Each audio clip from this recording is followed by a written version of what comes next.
Hey everybody, welcome back to my YouTube channel. Today I'm going to be talking about the Bell Witch haunting. The story of the Bell Witch begins with the Bell family, who were originally from North Carolina. And in the 1800s they picked up and moved to Red River, Tennessee, which is now known as Adams, Tennessee, which is on the outskirts of Nashville. So John and Lucy Bell moved their family to that area with about 11 other families from North Carolina. They purchased a plot of land and began farming, and that is how they made their living, eventually accumulating 328 acres of farmland, so that it was no small venture what they were doing. Now, one of the families they had moved with was the Batts family. The father of the Batts family was Frederick Batts. Frederick actually sustained an injury, and that was a problem for them because then he could no longer work, and he was their only source of income. And to supplement their lack of income, they had to sell some of their land to the Bells. Out of desperation, Frederick gave John Bell a deal on the land that they sold to them, and Frederick's wife, Kate, didn't like this because she felt like the Bells were taking advantage of their situation. Kate insisted that the land was worth so much more than what they had sold it to the Bells for, and she swore that she would make the Bell family pay. John also purchased a slave from Friedrich's brother Benjamin. Now, at the time the slave was a young girl, they agreed to let her keep living with her mother until adulthood, then she would go and work on behalf of the Bells. Years later, when the time came for John to go and pick up the slave, Benjamin tried to get him to pay more, saying, well, she's older now, she's worth more money now. And John said, no way, I already paid for her. She's been mine the whole time. You've just been keeping her. I'm taking her and I'm leaving. So this is when the Bells and the Batts really started to butt heads and start having beef. The Batts filed a lawsuit against John for extortion, but at that time the communication was not very good. John was never actually notified that he had a lawsuit against him, so he never wound up showing up in court. The Batts started to talk smack about the Bells around town, spreading rumor, gossip. So townspeople started to have it out for the Bells and started to get a really biased image of them in their minds. They started to really not like that family. Now, even though Kate and the Batts had managed to turn the townsfolk against the Bells, they didn't particularly like Kate either, because she was now a female head of the house since her husband was incapacitated, and at that time in history that was looked down upon. People thought of Kate as obnoxious and entitled, and they just didn't really like her at all. At the time, it was very common to accuse a woman of practicing witchcraft if she was unlikable or you had it out for her. So a lot of people started to say that Kate was practicing witchcraft, kind of like what happened in Salem, Massachusetts. Some people think that she may have really been a witch, and that maybe the reason that her husband got disabled was because she was a witch, and this was God punishing her for dabbling in the occult. The year is 1817, and the hauntings in the Bell family home finally begin. One day when John was out hunting, he saw a large dog-like creature with the head of a rabbit with black fur, so he shot it with his gun and he went over to take a look. By the time he got over to where it was, it had just vanished into thin air. There's several different animals that they did encounter. They say that John Bell saw a dog with a rabbit's head right before the Bell Witch made her presence known.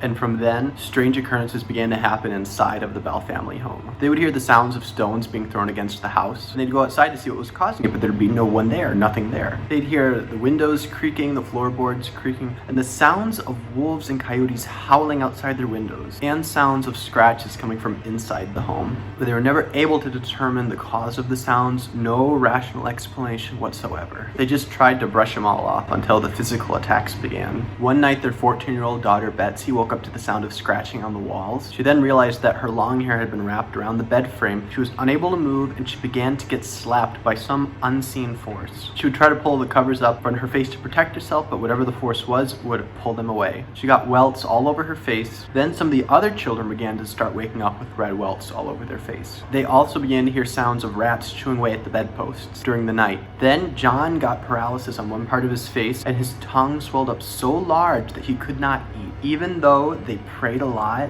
the hauntings got worse and more violent. The slaves claimed to see talking animals in the house. They even claimed to see a talking donkey. One day, Betsy Bell went out and saw a girl wearing a green dress hanging from a tree. Then a few seconds after she spotted her, she vanished just like that. Got to a point where the activity was so bad, none of them could sleep. Now, the Bells had a friend named James Johnson, who was very religious, and he came over to say some prayers and to try to help the activity kind of simmer down. During one of their prayer sessions, he actually asked what was the name of the spirit, and they heard a voice in the home say that their name was Kate. Sound familiar? Kate was the wife of Friedrich Batts, who was like their arch enemy. James became suspicious of Kate Batts, thought she might be practicing witchcraft, and he started to talk a little bit. Rumors got around that she was maybe a witch, and word spread about the hauntings at the house, and people from all over the region descended upon the home to see the hauntings. Word even got to Andrew Jackson, at the time a general in the US Army, who would later on become president. He actually asked some of his men to go and visit the Bell family home. So when Andrew Jackson and his men went to visit visit, the wheels on their wagon got stuck and wouldn't keep going. Then they heard a voice that said, "All right, General, wagon move on, I will see you again tonight." Then they finally got there, and they only spent one night because the haunting was so bad, even though they had planned to spend a couple nights. Andrew Jackson was even quoted as saying that he would rather face the entire British Army than go to the Bell family home. What's kind of bizarre is that John's wife claimed that Kate would actually come to her bedside in the form of a spirit when she was sick and help her. So maybe she was practicing witchcraft, but for whatever reason preferred Lucy over John. I don't know, the whole thing is kind of weird. John got sick and he never recovered from his illness, and he was found dead on the morning of December 20th, 1820. One of John's sons claimed that he went into John's bedroom and found an empty bottle of what appeared to have been a potion, and that he smelled a strange smell coming from the mouth of his deceased father. So they thought he might have been poisoned. They asked